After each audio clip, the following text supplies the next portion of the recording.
네, 오늘 특별한 시그널을 분석하는 시간입니다. 용산의 시그널과 청와대의 시그널, 그들의 속사정을 한번 들어보겠습니다. 화요일의 코너 용심청심, 전 대통령실 정무수석실 행정관 용심이 이승환, 전 청와대 선임행정관 청심이 여선웅 두 분 모셨습니다. 어서 오세요. 네, 안녕하세요. 네, 벌써 3주 차인데 오늘따라 이제 용심청심이 극명하게 갈리는 이슈가 많다 보니까 두 분이 시그널을 잘 전해주시길 바라겠습니다.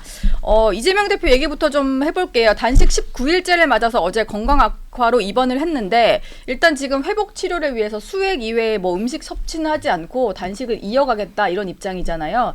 어쨌든 당 내에서는 표결 앞두고 이 대표를 좀 지적하는 목소리랄까? 이 대표를 좀 비토하는 목소리는 좀 잦아든 게 사실인 것 같아요. 네, 그러니까 이제 단식 그 초기, 중기 그리고 이제 지금 이제 병원에 입원한 이거 조금 지금 상황으로 봤을 때 단식 초기보다도 더 약간 지금 체포당연이 이제 어제 뭐 넘어왔기 때문에 이제 곧 이제 뭐 표결을 하게 될 텐데 부결 목소리가 굉장히 이제 많이 나오고 있고 실제로 부결을 하겠다고 공개적으로 선언한 이제 뭐 그 친명 아닌 네. 기존의 의견을 밝히지 않았던 의원님들도 속속 이제 뭐 나오고 있어서 부결 전망이 약간 조금 이제 우세해지고 있는 상황입니다. 예. 특히 이제 이재명 대표가 그 단식 와중에 검찰 소환되고 또 어제는 또 이제 응급 상황이어가지고 병원까지 가게 되면서 뭐 약간 동정론도 이제 있는 거죠. 동정론과 그리고 정부 여당이 왜 아직도 안 오냐, 약간 무도하다, 그리고 검찰이 너무 심하다, 예. 그 병원에 실려간 날 영장 청구까지 하고 진짜 비정하다 이런 목소리까지 합쳐지면서 네. 부결 이야기가 더 많이 나오고 있습니다. 그런데 지금 이 얘기도 나옵니다. 여권에서는 일단 단식하다가 이제 병원으로 이송된 이 대표에 대해서 일단 빨리 회복을 했으면 좋겠다 이런 목소리 있지만 왜 녹색병원으로 갔냐, 네. 20km나 떨어진 곳으로 왜 이동했냐 이런 얘기가 있는데 중랑에서 나고 자라신 네. 중랑 당협위원장이시잖아요. 네. 녹색병원이 여기 있던데 여기 어떤 곳이에요? 녹색병원은 사실 중랑 갑 지역에 있습니다. 지금 네. 김사마 위원장 계시고 현역 의원은 서영교 의원이 있는 곳이죠. 근데 녹색병원이 사실은 그 20km라고 하는데 그 주행 도로 거리로 하면 한 25km가 넘어요. 꽤 머네요. 서울 안에서도. 예, 굉장히 멀고요. 그리고 녹색병원이 주택가 한가운데 있어요. 그러니까 주변을 보시면 다 빌라, 아파트 그리고 단독주택들만 있는 곳인데 네. 그래서 지역 주민들이 굉장히 많이 이용하시는 곳이거든요. 특히 어르신들이 많이 이용하시는 곳인데 네. 근데 이런 곳에 뜬금없이 이재명 대표가 오니까 지역 주민들은 당황하는 거죠. 여기 이제 기자들 앞에 다 진치고 계실 거고 의원들 찾아올 거고 공천 받으려고 하는 사람들 찾아올 거고 그리고 이제 개딸들 찾아와서 시위하고 할 건데 예, 그렇게 할 건데 왜 하필 녹색병원인지 또 지금 수액 외에는 전혀 뭐 다른 치료 안 한다고 하고 있잖아요. 그 간단한 거를 왜 하필 25km나 떨어진 녹색병원까지 왔나. 네. 녹색병원은 사실 그 예전에 구리에 있던 원진레이온이라는 회사에서 네. 그 유독가스 누출된 그 근로자들을 위해서 이제 시작된 그 산재를 위해서 시작된 병원이거든요. 네. 근데 이 병원이 저는 뭐 사람의 생명을 살리고 하는 병원이 뭐 정치적 이념이 이렇다 저렇다는 절대 말하고 싶지 않아요. 그런데 그렇게 노동자들을 위해서 사회적 약자들을 위해서 시작된 병원이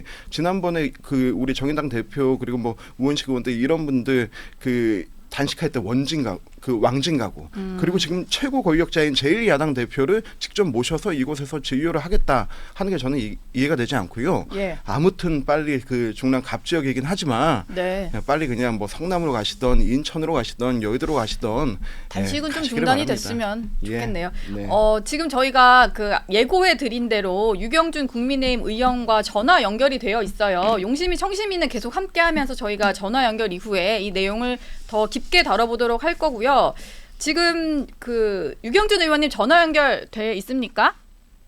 예. 네, 안녕하세요. 반갑습니다. 예, 네. 반갑습니다. 예, 박근혜 정부에서 통계청장을 지내셨고 통계 전문가라서 지금 감사원의 통계 조작 논란 발표 이후에 상당히 많이 뭐 여러 가지 좀 문제점을 지적을 해주셨습니다. 물론 이제 의정 활동 시작하시기 전부터도 얘기를 하셨는데 첫 번째 질문 이거 좀 드리고 싶은데요. 예, 예. 통계 전문가신데 통계 조작이라는 게 전례가 있는 일입니까? 과거 정부에서는 의심 갈 만한 일들, 뭐 유사한 일들은 했지만은 예. 이번처럼 문재인 정부와 같이 직접적으로 통계 조작을 지시하고 이거를 뭐 수행되고 이행된 것이 드러난 것은 처음이라고 알고 있습니다. 근데 해외 경우에는 예. 좀 있습니다. 해외는 좀 아시는 분은 아시겠지만 그리스나 아르헨티나가 국가 신용도 추락을 막기 위해서 국가 부채, 국가 채무 통계를 조작해서 국제적으로 크게 문제가 된 적이 있습니다. 우리 한국에서는 네. 물가 관리나 물가 통제 이런 것들을 좀 해와가지고 생명값을 뭐 과거에 네. 최근에 고정시켰다든지 또는 MB 정부 시절에 이제 물가 계산하는 분목에서 금반지 값이 많이 오르고 그러니까 금반지를 빼고 이런 식 정도는 한 적이 있지만 이렇게 표본이나 배중체를 조작하고 넣고 빼고 한 이러한 일들이 드러난 것은 처음으로 알고 있습니다. 지금 보니까 부동산과 뭐 고용 통계, 뭐 여러 가지 이제 소득 통계도 있고 다방면으로도 통계가 이루어졌다 이런 식의 것들을 이제 감사원에서 밝혀냈다 이렇게 발표를 한 건데 통계총장 출신이시니까 문재인 정부 당시에 뭔가 보시면서 좀 조작이 예상된다 이런 정황을 조금 포착하신 게 있을까요? 제가 박근혜 정부 끝에 2년 한 3개월 동안 정부청장을 하고 5월달에 정권이 바뀌고 난 뒤에 7월 중순경에 나와가지고 문재인 정부가 시작된 지 2달 반 정도는 더 하고 나온 것으로 기억을 하는데요. 예. 그때 장하성 실장이 그 정실장으로 취임을 하면서 자기가 소득주소장을 홍보하기 위해서 네. 홍보하기 위해서 다양한 발표도 하고 그랬는데 그게 좀 잘못된 게 있어서 통계청에서 예. 그거를 보도자료를 써서 지적을 한 적이 있습니다. 그래서 이게 제가 좀 제가 통장 사고 난 뒤에 이제 저를 빼고 네.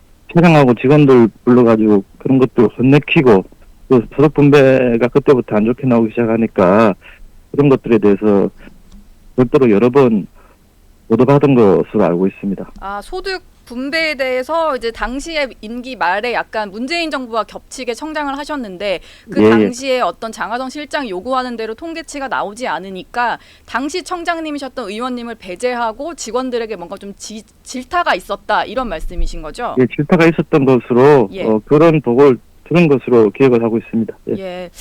일단 이 질문을 좀 드려야 될 것 같아요. 문재인 정부 인사들이 모인 포럼 사이제 같은 경우는 당장 반박을 했습니다. 어제 대통령 시민사회 수석 지냈던 방정균 운영위원장이 예외 조항 얘기를 좀 하면서 이제 통계를 중간에 보고받는 게 통계법 위반이라는 게 감사원의 지적인데 예외 조항의 경우에는 시급한 경우 사전 보고 받을 수 있다. 그래서 중간중간 보고받는 거 문제가 아니다. 이렇게 주장을 했는데요. 이런 네. 예외 조항이라고 볼 여지가 좀 있을까요? 그럼 말도 안 되는 소리고 통계법 일부만 가지고 하는 소리고요. 예.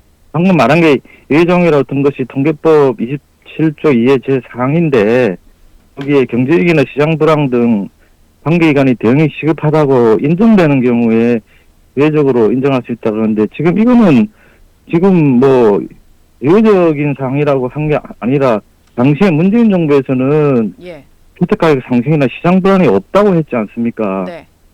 없다고 해놓고 시장 불안이 있다고 하면서 이 조항을 들먹거리는 거는 말도 안 된다고 생각하고요. 그리고 사전 제공을 또 할 수 있다고 해도 네. 그거를 받아가지고 영향력을 행사해서 입맛에 맞게 수치를 바꾸라고 하는 것은 해당 사항이 없죠. 예. 또한 그 27조 2항 그 27조 2의 5항에 보면은 그 밑에 조항에 보면은 이렇게 사전 공개된 통계들도 사후에 공개를 하고 네. 통계청에 제출하도록 되어 있습니다. 아, 이런 중간중간 것들 하나도 하지 않았기 때문에 예. 통계법 위반인 거죠, 바로 이거는. 예. 중간중간 보고를 받으면서 입맛에 맞게 좀 조작된 뭐 정황 이게 가장 문제다 이렇게 예, 볼 예. 수 있을 것 같은데 지금 가장 예외 중요한 조항에도 해당이 안 된다 소리죠. 예, 예외 조항에도 해당이 되지 않는다 이 말씀이시고 문재인 전 대통령이 알고 있었을까? 지금 일단 감사원 조사 때는 청와대의 어떤 이제 고위 관계자들이 대통령까지 올라가는 윗선에 대해서는 진술하지 않아서 그까지 가진 않았고 수사 의뢰는 되지 않았습니다. 그런데 오늘 또 추가로 나온 보도를 보면 아파트값 통계 조작 범위가 이제 전국으로 확대되는 과정에 문재인 전 대통령이 주재한 수석 비서관 회의, 이 회의 이후에 좀 확대됐다 뭐 이런 주장도 감사원 발로 보도가 됐더라고요. 보시기에 문재인 전 대통령까지 좀 이어질 거다 이렇게 보십니까? 그거는 뭐 지금 수사 중이고 중간 보고 공개니까 좀 더 밝혀봐야 되겠지만 방금 말씀하신 것처럼 지금까지 드러난 것은 당시에 장관, 청와대 실장, 뭐 수석급들이 간전을 했다는 건데 예. 이게 대통령 보고 없이 이런 일들이 재행되는 거는 사실상 가능하지 않다고 생각됩니다. 그리고 또한 문재인 대통령께서도 지난 이틀 전인가 페이스북을 통해서 뭐 감사를 반박하고 있는 듯한 그러한 페이스북 올린 거 보면은 이거에 예. 대해서 상당히 많이 알고 있다고 생각됩니다. 예. 지금 SNS 글 올리신 거 잠깐 언급하셨으니까 이 질문을 좀 드리겠는데요. 예. 문재인 전 대통령이 이상한 보고서로 물타기를 하고 있다. 어제 이 SNS 글 올리셨잖아요. 예, 예. 인용했던 그 보고서 자체에 좀 문제가 있다라고 쓰신 걸로 전 이해를 했는데 이게 어떤 의미입니까? 예, 그 언급된 보고서를 보면은 9월 14일 날짜로 발간되었더라고요. 예. 그리고 감사원의 통계감사 발표되기 이전에 쓴 건데, 그러면 이 보고서는 통계 조작된 그 통계를 이용해서 분석을 한 거고, 예. 그래서 지금 통계 조작이 문제가 되고 있는 상황에서 문재인 대통령이 통계 조작된 보고서를 가지고 그걸 근거로 정책 실패를 감추려고 이 보고서를 올리는 것은 지금 현재 뭐가 문제이고 앞뒤가 맞지 않는 주장을 하고 있다고 생각을 합니다.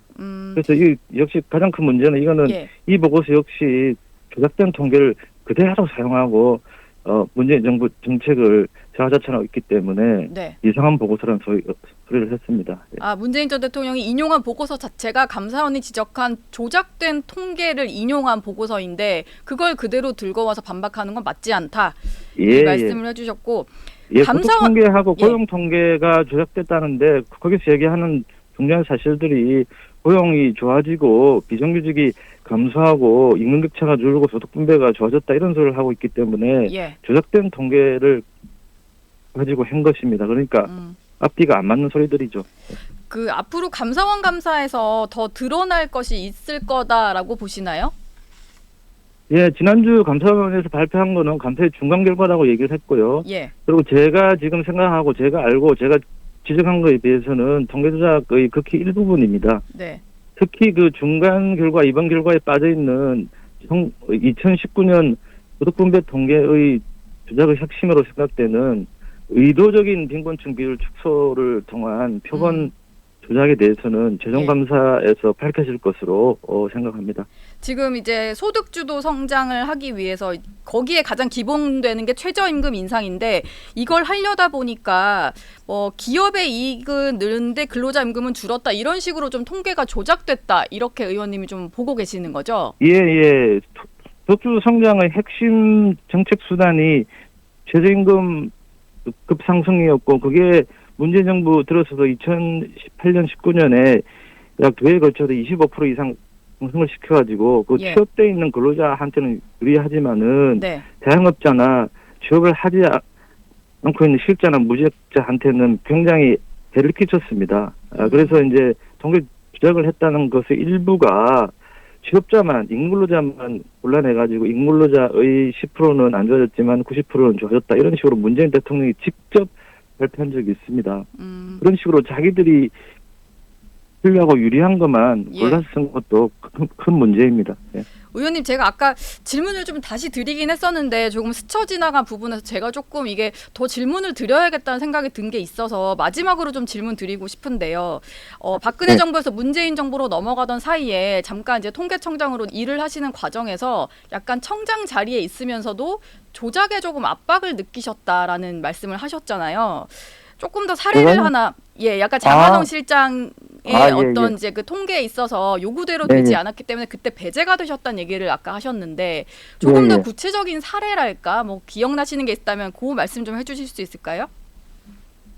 그때 장하성 실장이 실장 취임하기 한 2, 3일 전에 TV에 강의도 하고 언론에서도 보도하고 그랬는데 한국의 성장은 급속도로 빨리 했는데 그걸 기업들이 다 들고 가고 근로자들한테는 작게 돌아가서 소득 한국의 성장 과실이 마치 자본가들이 근로자들의 소득을 착취한 양으로 이렇게 발표도 하고 보도한 적이 있습니다. 근데 그거는 서로 다른 통계를 비교한 것이고 그리고 그 사이에 가구원 수가 굉장히 줄었거든요. 네. 가건수가 평균 한 4, 5명에서 뭐 2.5명 정도로 줄은 상태에서 가건수가 줄고 하니까 이제 통계 착시가 일어나는데 네. 그런 부분들을 잘못 알고 이렇게 분석한 결과를 가지고 소득주 성장의 기반으로 사용을 했기 때문에 네.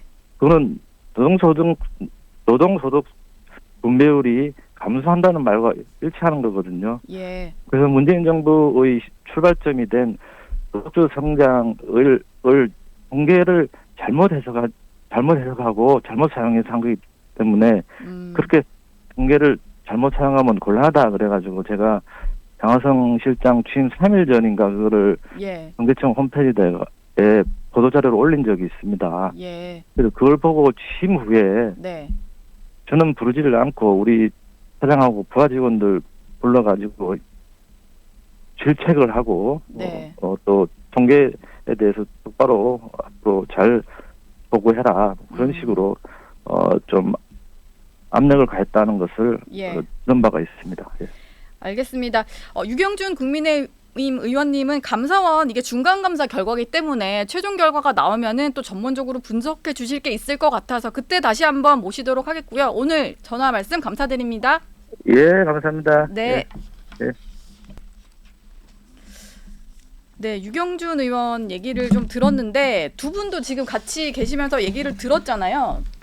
제가 일단 조금 이제 기억에 남는 것은 조금 직전에 얘기를 하셨지만 장하성 실장이 초반부터 뭔가 다른 통계를 가지고 설명하는 사람은 좀 배제를 하려고 했다 이런 느낌을 좀 받았거든요.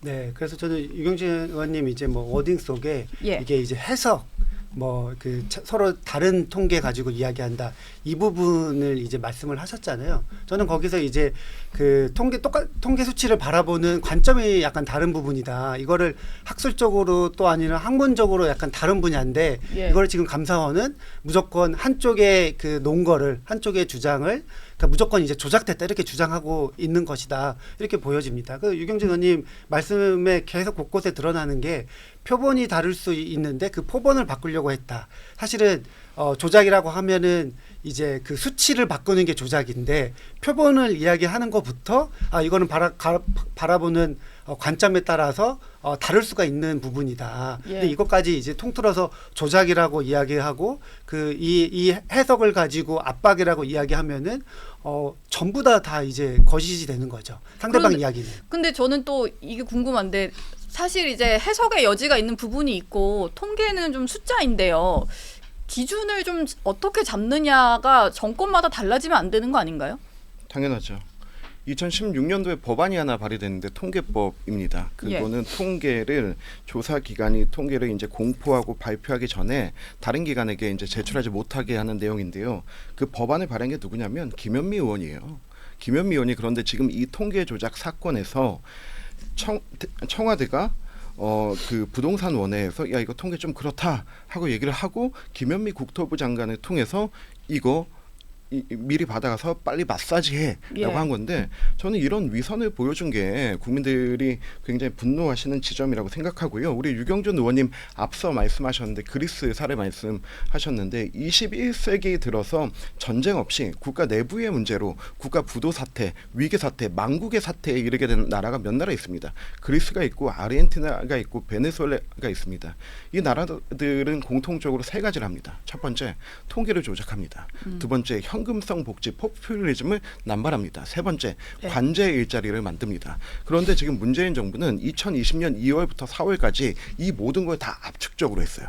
왜요? 그때 바로 총선 직전이었기 때문이죠. 이때 아마 기억하실 거예요. 부동산 정책 통계 이 시기에 앞장서서 서울 안정되고 있다 뭐 하면서 얘기했고 그리고 코로나 재난지원금 살포했고 그리고 뭐 담배꽁초 줍기 그리고 빈 강의실 불 끄기 산불 감시원 이런 부분들에 대해서 막 일자리 늘어나고 있습니다라고 홍보를 했거든요. 예. 저는 이게 국가의 근간을 흔드는 굉장히 심각한 문제라고 생각하고 네. 지금 일단 통계 조작 하나부터 나왔지만은 조금 더 디테일하게 살펴봐서 문재인 당시 대통령 어디까지 알았는지 들어가야 된다고 생각합니다. 당시 청와대에 계셨으니까 근데 이게 뭐 그 당시 이제 지금 감사원 결과에도 일단 지금 이제 문재인 정부 인사들은 그거 자체가 감사 자체가 문제다라고 얘기를 하시지만 그렇다면 그 당시에 인용이 됐던 통계 자료에 대해서는 지금 생각하더라도 우리가 그 하고자 하는 정책 방향에 맞춰서 했던 것이지 문제가 없다. 지금 그런 생각이신 거죠?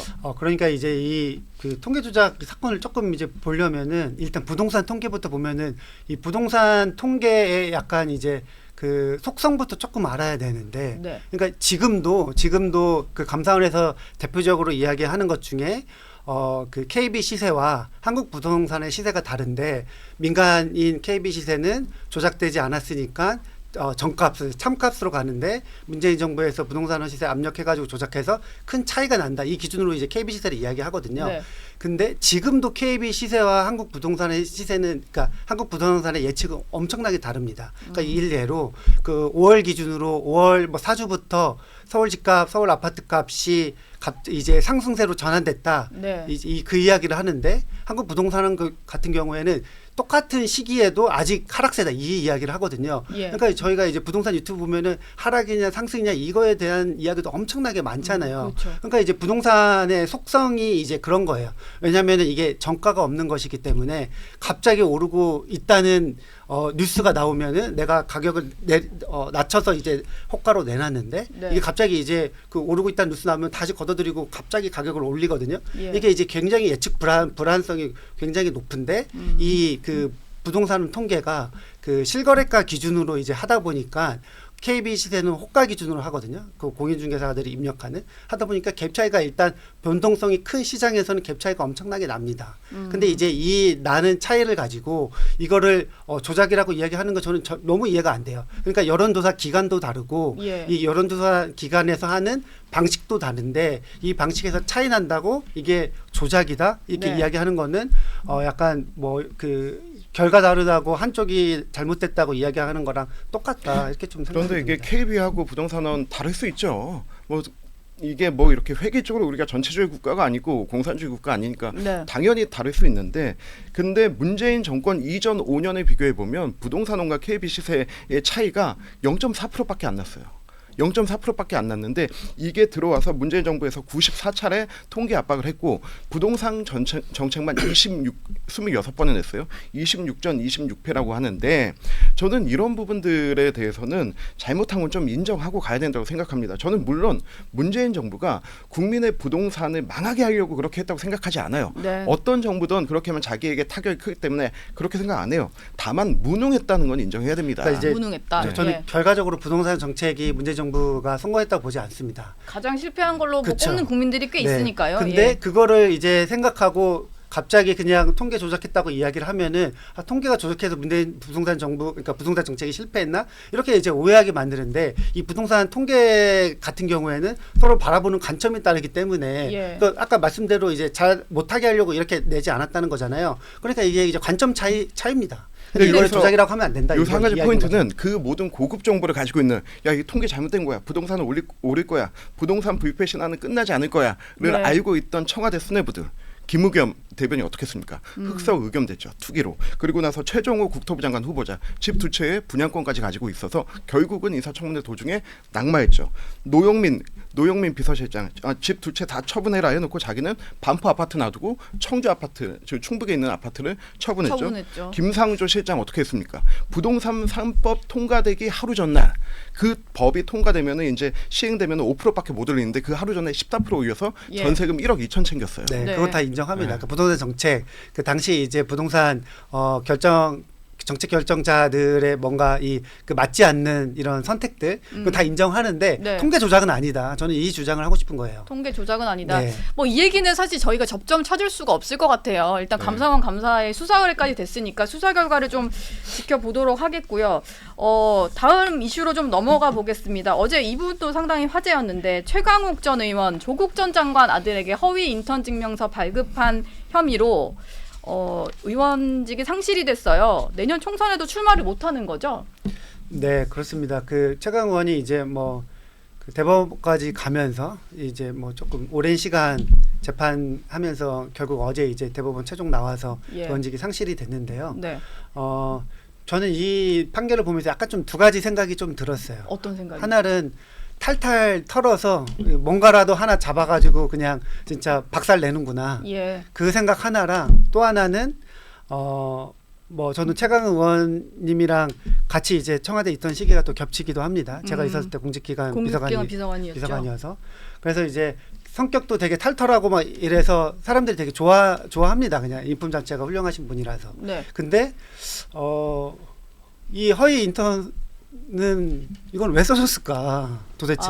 왜 써서 결국 죄를 지은 것은 맞으니까. 네. 예. 이걸 도대체 왜 써줬을까 이 생각은 들더라고요. 그리고 또 하나는 이제 뭐 의원님들이나 뭐 같이 이제 동료 의원이니까 그럴 수 있을 거라는 생각이 들기도 하면서도 이거를 경영하고 뭔가 잘했다 이렇게 그러니까 뭔가 이렇게 좀 해주는 게 응원해주는 게 네. 뭔가 상당한 탄압 수사를 받다가 네. 의원직이 상실된 것 같이 좀 하는 주변 태도가 네. 조금 더 그랬는데 네, 맞아요. 보니까 조국 전 장관 같은 경우도 어제 저녁에 페이스북에 글을 올린 거 보니까 내 가족이 나보다 더 좋아한 사람이다. 뭐 하나의 문이 닫혔지만 다른 문이 열릴 것이다. 이렇게 얘기를 했는데 네. 사실 본인 때문에 의원직을 상실을 한 거고 네. 그리고 허위 인턴 증명서 발급한 거 맞잖아요. 근데 그러니까요. 최강욱 의원이 참담하고 무도한 시대 뭐 이런 얘기를 하는 게 죄를 짓고 저런 얘기를 하는 게 맞나 이 생각이 들더라고요. 우선 첫 번째 최강욱 의원에 대한 수사를 시작한 거는 윤석열 정부가 아닙니다. 문재인 정부에서 시작을 했고요. 그 두 번째 최강욱이라는 인물이 여기 또 한 번 또 나오는데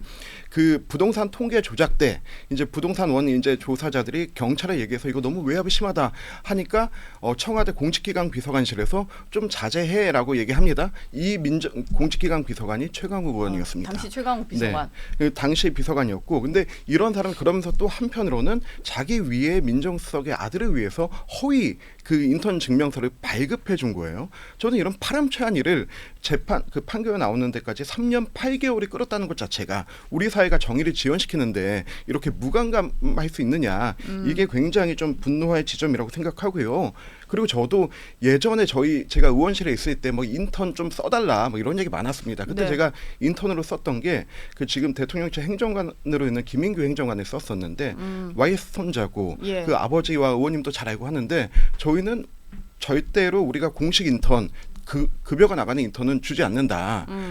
인턴을 하고 싶으면 3개월 동안 출입증 그냥 끊어서 들어와서 예. 복사하고 커피 타고 해라. 네. 그리고 이제 그걸 가지고 무급 인턴이었다는 그 증명서를 딱 그 기간만큼만 써줬거든요.